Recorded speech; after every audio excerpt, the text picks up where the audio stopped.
Salut à tous, c'est BizBiz. Alors aujourd'hui l'épisode 995 du Zap Image. On commence directement avec cette liste de footballeurs qui ont pris leur retraite la saison dernière. Il y a quand même du beau monde comme Xavi, Petr Cech, Eto'o, Schneider, Van Persie, Robben, Torres, Villa, Forlan, Marquisio. Donc je vais pas tous les citer tellement qu'il y en a beaucoup. Donc tous ces grands footballeurs ont pris leur retraite l'année dernière. Donc maintenant c'est la nouvelle génération qui prend le relais. Ensuite regardez le top 10 des ventes de maillots en France entre mai et décembre 2019.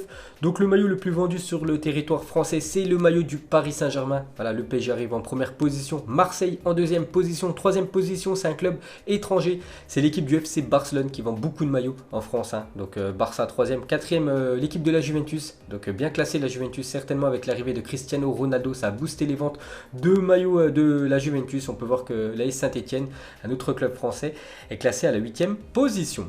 Ensuite, pour continuer avec les maillots de foot, on revient sur l'équipe étrangère la plus vendue en France, c'est l'équipe du Barça. Un nouveau maillot d'avant-match. Nike révèle le nouveau maillot d'avant-match pour le moins original du FC Barcelone pour cette seconde partie de saison. Donc voilà le nouveau maillot d'avant-match pour l'équipe du Barça avant de disputer la rencontre pour cette deuxième partie de saison. Ensuite, une déclaration de Mino Raiola, agent de pas mal de footballeurs, donc il parle de son client Mathys de Ligt. Donc le Barça pensait que ça allait être du gâteau pour signer de Ligt, mais les arguments qu'ils ont donnés à Mathys pour le convaincre de venir n'ont pas été bons. Il ne s'intéresse pas à l'argent, il veut juste jouer au football. C'est vrai que côté Barça, l'été dernier, je me souviens, donc ils avaient déjà signé Frenkie de Jong et l'autre joueur de l'Ajax, Mathys de Ligt, devait venir du côté du Barça, c'était quasiment fait. On peut voir que ça s'est pas fait. Il a préféré signer du côté de la Juventus. On peut voir que le Barça voulait lui donner plus d'argent que l'offre de la Juventus. Mais Mathys de Ligt lui préfère le niveau sportif. Et pour finir avec Mino Raiola, donc il parle de ses commissions. Vous savez que quand tu es agent de footballeur, ça peut être le jackpot quand tu négocies des énormes transferts. Donc il dit ma commission dépend du salaire du joueur. C'est la même chose pour tout le monde.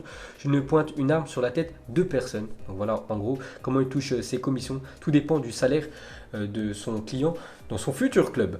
Ensuite, une déclaration de Raphaël Varane. Il a dit au Real Madrid, chaque saison, c'est une exigence qui est très élevée. On n'est pas seulement en concurrence avec les joueurs du vestiaire. Quand on est à Madrid, on est en concurrence avec le monde du football tout entier. Parce que le Real Madrid, si on regarde le nombre de Ligue des Champions remportées, c'est le meilleur club de l'histoire du football européen. Et voilà, quand tu es au Real Madrid, tu peux pas te permettre d'être mauvais pendant une série de matchs. Tu dois être tout le temps bon. Donc voilà ce qu'a dit Raphaël Varane par rapport à son équipe du Real Madrid. Ensuite, une déclaration de Hulk, ancien joueur de l'équipe de Porto, mais il a préféré quitter les championnats européens pour l'argent et aller en Chine depuis quelques temps. Donc il parle de cette année 2020, c'est ma dernière année de contrat avec Shanghai, mais j'ai un an en option. Je veux faire la meilleure saison possible au club collectivement et individuellement. Donc en gros, il va aller jusqu'à la fin de son contrat. Voilà, plutôt logique parce que quand on sait le salaire de Hulk du côté de la Chine, c'est jackpot. N'oubliez pas que le Brésilien touche 20 millions d'euros à l'année. C'est pour ça qu'il va aller jusqu'à la fin de son contrat. Et s'il rajoute une année de contrat en option, bien sûr qu'il la fera avec un tel salaire. Tu peux continuer pendant pas mal de temps. Ensuite, une déclaration de Ole Gunnar Solskjaer, l'entraîneur de Manchester United sur Haaland, parce que Manchester le voulait cet hiver. Mais du coup, le joueur norvégien a préféré l'équipe du Borussia Dortmund. Donc Dortmund a engagé un fantastique garçon et je ne peux rien répondre de plus que cela. Donc il a un petit peu en travers Ole Gunnar Solskjaer que le jeune norvégien ait choisi l'équipe de Dortmund plutôt que son équipe. Ensuite, pour continuer avec le Borussia Dortmund, donc l'arrivée de Haaland va certainement permettre à Paco Alcácer de quitter l'équipe. Donc le Borussia Dortmund demande 40 millions d'euros pour laisser partir Paco Alcácer cet hiver. Parce que voilà, il aura un peu moins de temps de jeu vu qu'un attaquant en plus arrive du côté de l'équipe de Dortmund. Ensuite, officiel, Wesley et Tom Hayton souffrent chacun d'une rupture des ligaments croisés du genou. Saison terminée pour les deux. Donc Wesley a été buteur en plus lors du dernier match de Aston Villa. C'était avant-hier du côté de West Ham. Aston Villa s'est imposé 2-1. Donc l'attaquant brésilien Wesley a inscrit un but. Mais le problème, c'est qu'il s'est blessé. Donc rupture des ligaments croisés. Et la même chose pour le gardien qui est sorti, je crois, à la 85e minute du match. Aston Villa donc perd quand même deux joueurs importants. Donc gros coup dur pour le club anglais. Ensuite, cette fois-ci, une bonne nouvelle pour l'équipe de Manchester City. C'est Pep Guardiola qui a annoncé en conférence de presse qu'Aymeric Laporte serait de retour à l'entraînement avec le groupe d'ici 7 à 10 jours. Donc il est blessé depuis 2 mois, Aymeric Laporte, qui avait une grave blessure il y a quelques temps. Donc il pourrait revenir dans le groupe de Manchester City. Donc très bonne nouvelle pour les Citizens, parce que ces derniers temps, ils ont pris pas mal de buts. Ensuite, on va parler du Paris Saint-Germain. Edinson Cavani ne partira pas à l'Atlético Madrid lors du mercato hivernal. Donc sauf très improbable retournement de situation, l'Uruguayen pourra donc quitter le PSG gratuitement en fin de saison, puisqu'il sera en fin de contrat le 30 juin prochain. Donc il devrait terminer son contrat avec l'équipe du PSG et partir gratos de l'équipe du Paris Saint-Germain l'été prochain, certainement du côté de Madrid. Donc Madrid devrait l'accueillir gratuitement. Et pour finir avec les transferts côté Paris Saint-Germain, on va parler cette fois-ci de Leandro Paredes. Lui aussi devrait rester cet hiver côté Paris Saint-Germain. Donc le technicien allemand compte sur l'Argentin pour cette deuxième partie de saison. Donc voilà les dernières infos côté Paris Saint-Germain. Ensuite les gars, on va parler de Adama Traoré qu'on a beaucoup parlé pendant ce Boxing Day. Vous savez, c'est le joueur de Wolverhampton avec une masse musculaire plutôt énorme. Donc il a dit: je ne fais pas de pompe ou de musculation, c'est difficile à croire, mais je ne fais rien de tout cela. C'est génétique, je fais des exercices mais pas trop non plus parce que je prends de la masse musculaire très vite. Donc voilà, il a parlé en gros de son développement musculaire. Je vous avais montré une photo il y a quelques temps. Voilà, quand il évoluait du côté du Barça, il n'avait pas du tout de muscles. Et quelques années plus tard, on peut voir que c'est quand même une masse. Donc en gros, il dit qu'il prend de la masse tout seul. C'est génétique. Voilà, qu'il soit aussi musclé. Adama Traoré. Ensuite, regardez le 11 de la Ligue 1 en 2019 d'après l'équipe. Donc c'est quasiment le groupe du Paris Saint-Germain, le 11 du PSG, à part 2 exceptions près. Donc le défenseur droit Youssef Attal rentrerait dans cette équipe et l'attaquant de Monaco, Ben Yedder, actuellement meilleur buteur du championnat français. Sinon c'est chaque fois les joueurs du PSG qui sont titulaires, comme du Mbappé, Neymar ou même Icardi.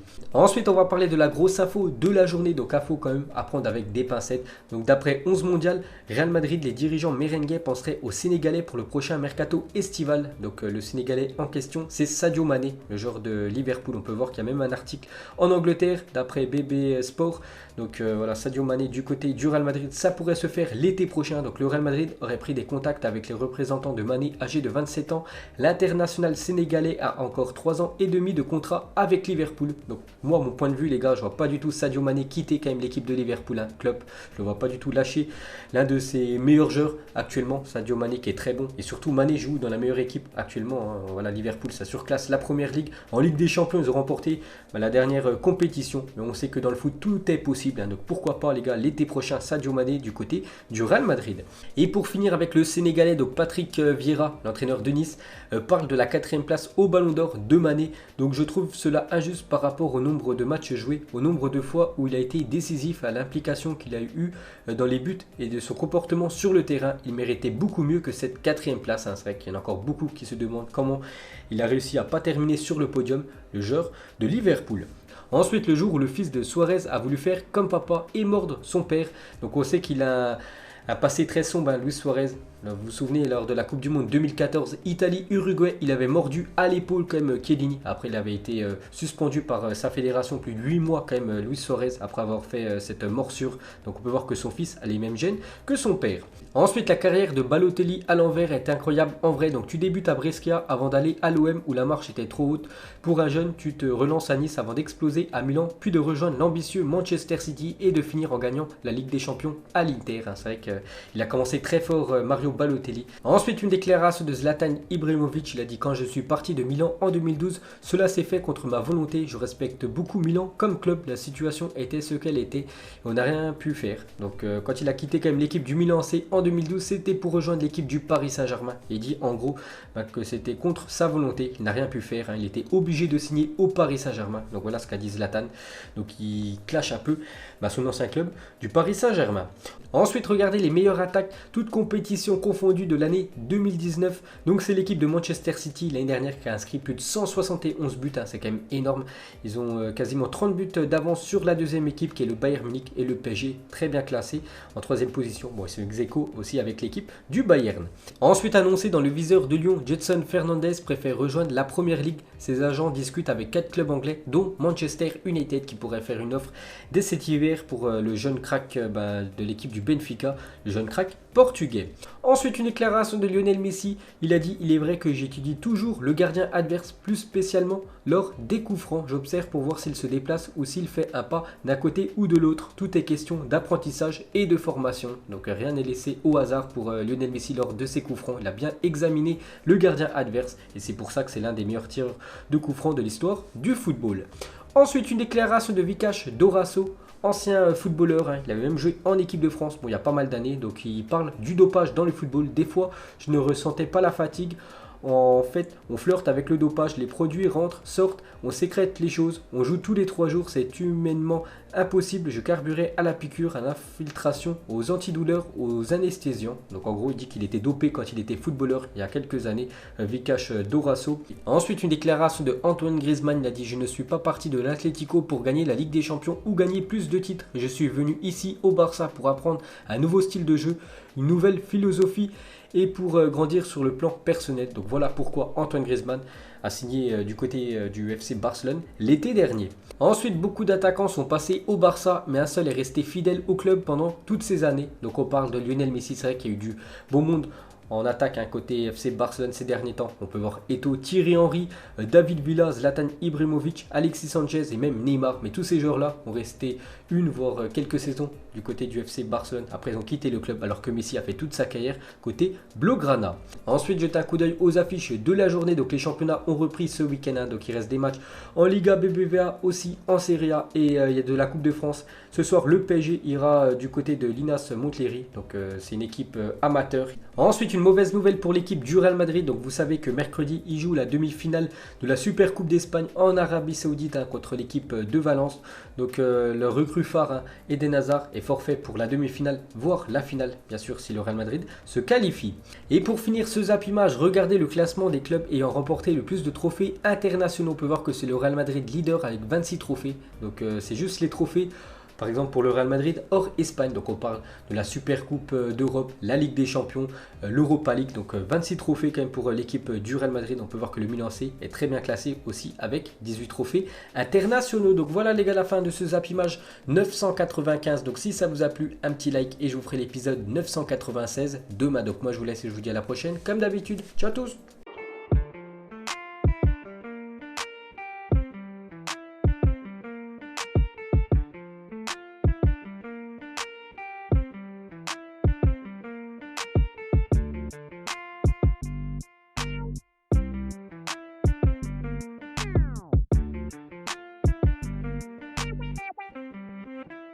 Non-formidable.